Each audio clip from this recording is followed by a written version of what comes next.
Bonjour. Donc aujourd'hui le sujet c'est l'importance de s'aimer.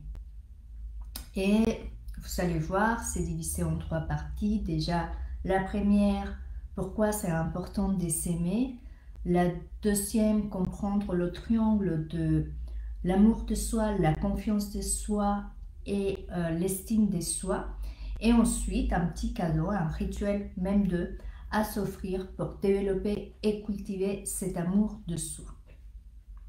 Donc voilà, j'ai choisi cette thématique, déjà inspirée par cette fête de Saint-Valentin, mais je voulais aller au-delà en fait de cette fête commerciale et aller vous inspirer et vous donner des prises de conscience par rapport à l'amour de soi.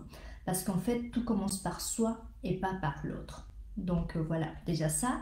Et deuxième point, parce qu'en fait, tout au long de mes accompagnements, je me rends compte que cette notion d'amour de soi revient toujours comme un socle important pour développer sa puissance, sa vitalité.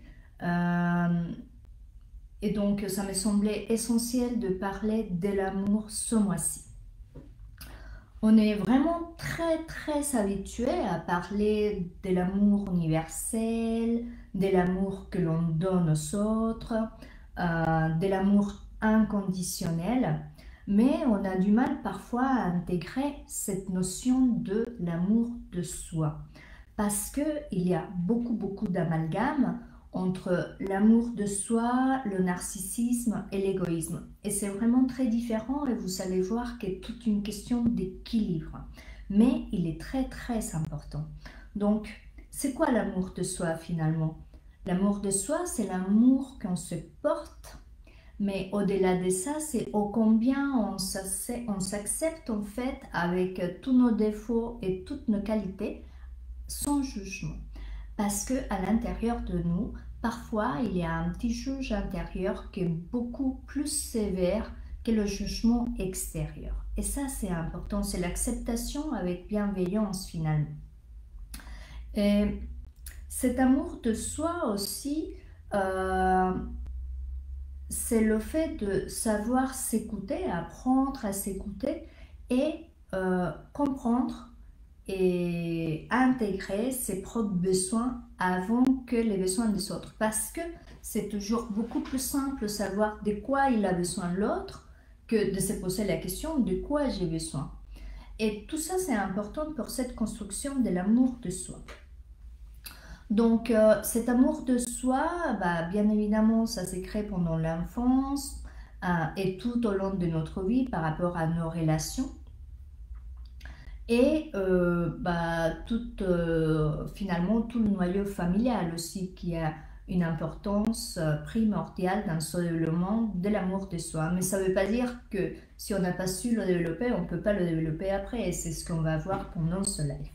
Donc, voilà, quelques petites pistes pour que vous sachiez, que vous vous posiez la question, pour savoir si vous avez intérêt à développer ou à cultiver cet amour de soi parce que vous êtes en manque. Donc, déjà, on voit qu'une personne est en manque d'amour de soi quand elle a tendance à s'autocritiquer, quand elle a tendance à s'auto-dévaloriser, quand l'importance du regard de l'autre est vraiment très importante, quand elle a l'impression qu'elle doit euh, faire plaisir aux autres pour être aimée, et ce concept-là, vraiment, on le retrouve énormément.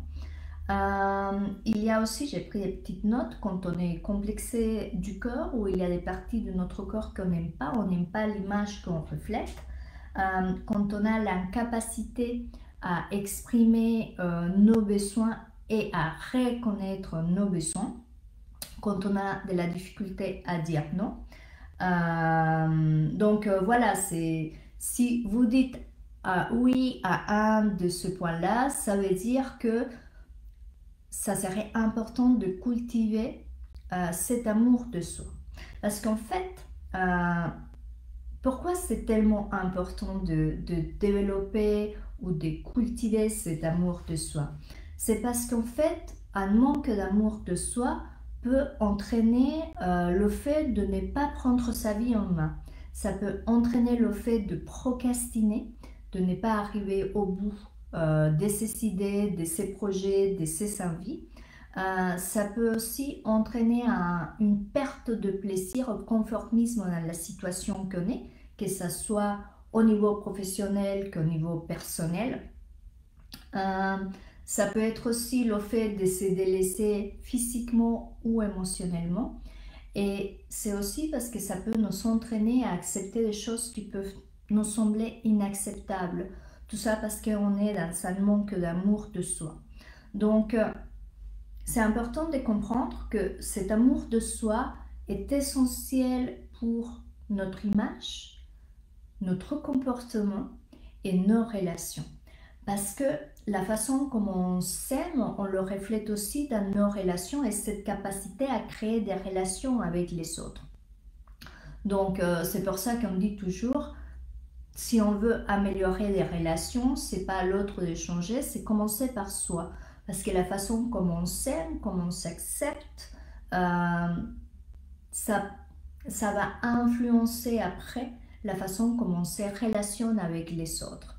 Parce que parfois, dans cette relation, quand il y a un manque d'amour de soi, on peut avoir tendance à vouloir combler son manque avec l'amour de l'autre, avec l'attention de l'autre, avec l'appréciation de l'autre. Donc, c'est là où ça devient un peu compliqué parce qu'on va chercher cette approbation continuellement à l'extérieur et non pas à l'intérieur. Quand on se sent bien avec soi-même, quand on s'aime complètement et entièrement, on n'a pas besoin de chercher ça. Donc notre amour, il va être dans la relation à l'autre sans attente. Et donc, parce qu'on n'a pas besoin de l'autre pour se sentir bien, parce qu'on se sent déjà bien avec soi-même. Donc, voilà, vous voyez, c'est vraiment essentiel de cultiver et de développer tous les jours cet amour de soi. Donc, vous voyez, moi, quand je parle de ce triangle, en fait, je mets l'amour de soi comme un socle. Et autour de ce socle, on a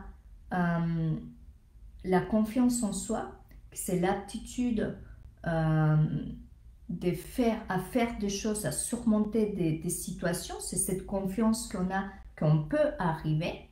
Donc l'amour de soi, c'est l'acceptation de soi. Et ensuite, on a l'estime de soi, c'est la façon comment on se voit. Donc, elles sont toutes les trois avec ce socle de l'amour de soi, mais aussi avec une rétroalimentation entre elles-mêmes. C'est-à-dire que plus on s'aime, on s'accepte tel qu'on est, plus on a confiance en nous, plus notre image, elle va être de plus en plus valorisée. Et tout au contraire, si on manque en amour de soi, ça va piétiner sur notre confiance et sur notre regard. Donc, vous voyez, c'est une question d'équilibre, c'est une question de cultiver et développer ça. Et ça aussi, ça va influencer dans notre façon de accepter, recevoir et donner. Parce qu'on n'aura plus d'attente. Et le regard, il change complètement. Donc, voilà, je regarde un peu que j'ai rien oublié. Donc, comment on peut cultiver cet amour de soi?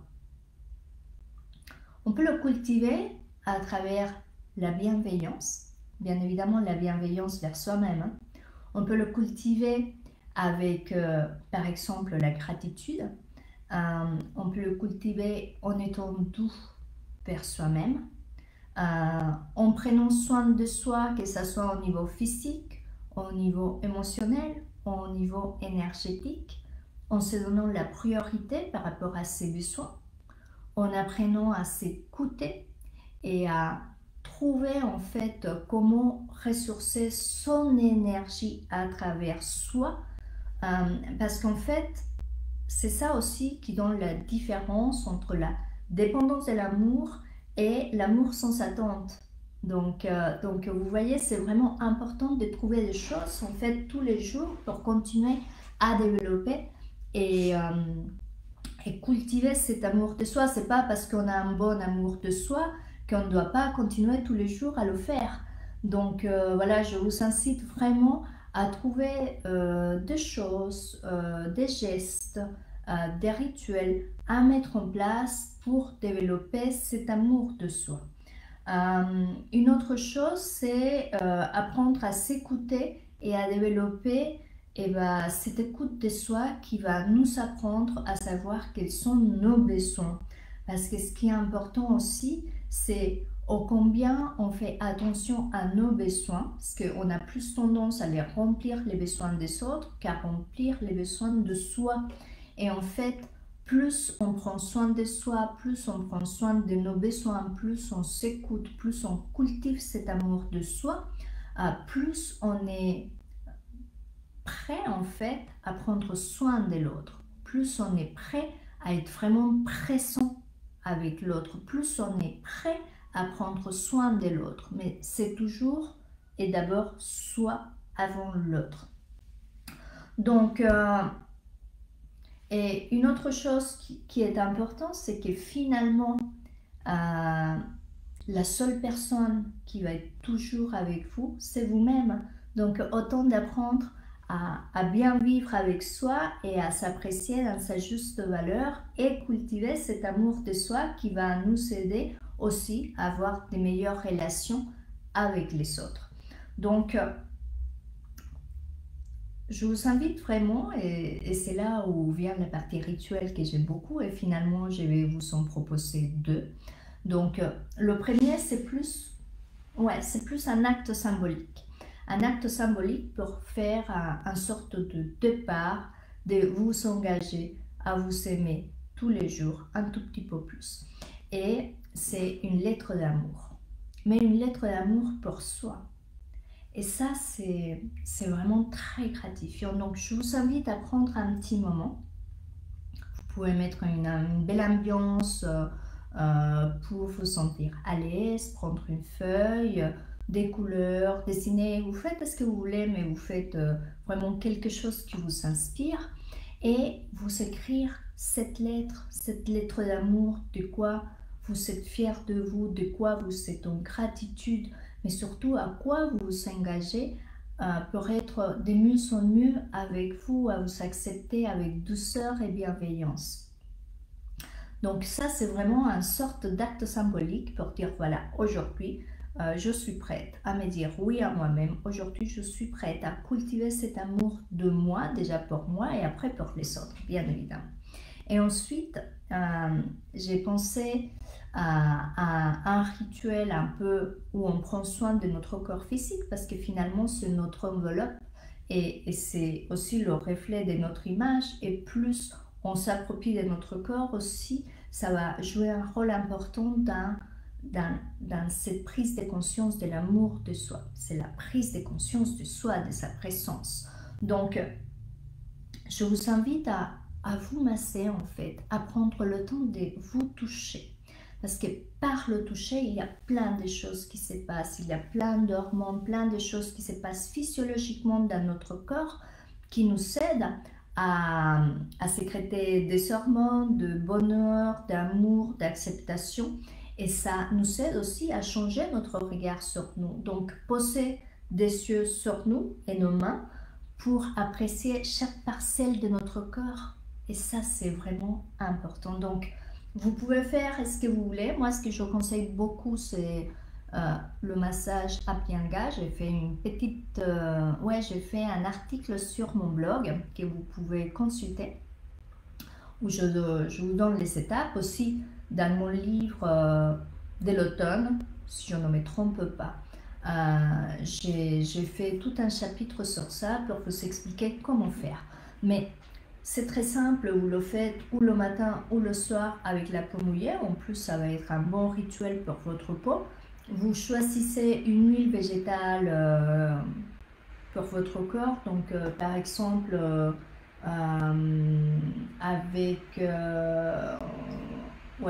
entre la fin de l'hiver et le début du printemps, vous pouvez choisir, par exemple, l'huile végétale des carottes. qui va commencer à préparer notre peau pour l'été, mais qui a vraiment plein de propriétés. Et vous pouvez prendre cette huile et commencer à vous masser. Mais c'est pas juste faire ça. Non, c'est vraiment prendre le temps, le faire en conscience. Ça va pas vous prendre 20 minutes, 1 heure, ça va peut-être vous prendre 5 minutes, mais c'est surtout la conscience que vous mettez dans ce que vous faites. Donc vous prenez, vous commencez par les pieds, si vous faites la Abhyanga, vous massez en conscience chaque partie de votre corps, vous vous envoyez de l'amour, vous vous regardez, vous vous touchez, vous prenez conscience de ce corps que vous enveloppe, de ce muscle, de cet squelette, voilà, de la merveille de votre corps, tout simplement. Et vous vous massez tous les jours. Et ça aide au renouvellement cellulaire, ça aide à la beauté de la peau, mais surtout, ça travaille cet amour de soi et cette acceptation de notre corps et de soi, de notre présence. Donc voilà, c'est les 2 petits rituels que je vous invite à faire pour développer et cultiver cet amour de soi, parce que soit derrière cette lettre d'amour, c'est vous donner une acceptation et vous donner cette valorisation de cette personne que vous êtes et prendre conscience de tout ce que vous savez en vous. Et ce massage, ça nous amène à prendre conscience de notre corps, de notre puissance et nous envoyer de l'amour et la douceur et prendre conscience de tout notre corps que parfois on oublie parce qu'on fait les choses sans conscience, parce qu'on ne s'occupe pas de soi. Donc voilà, je vous invite à faire ça et si vous avez des questions, n'hésitez pas à revenir ici sur le live ou à me poser des questions, je vous répondrai. En tout cas, je vous remercie de votre présence. Je vous souhaite un bon mois de l'amour, mais de l'amour de soi, de l'amour que vous vous portez, de l'amour que vous vous donnez, de l'amour que vous voulez recevoir. Donc, je vous souhaite une très belle journée et je vous dis à très bientôt.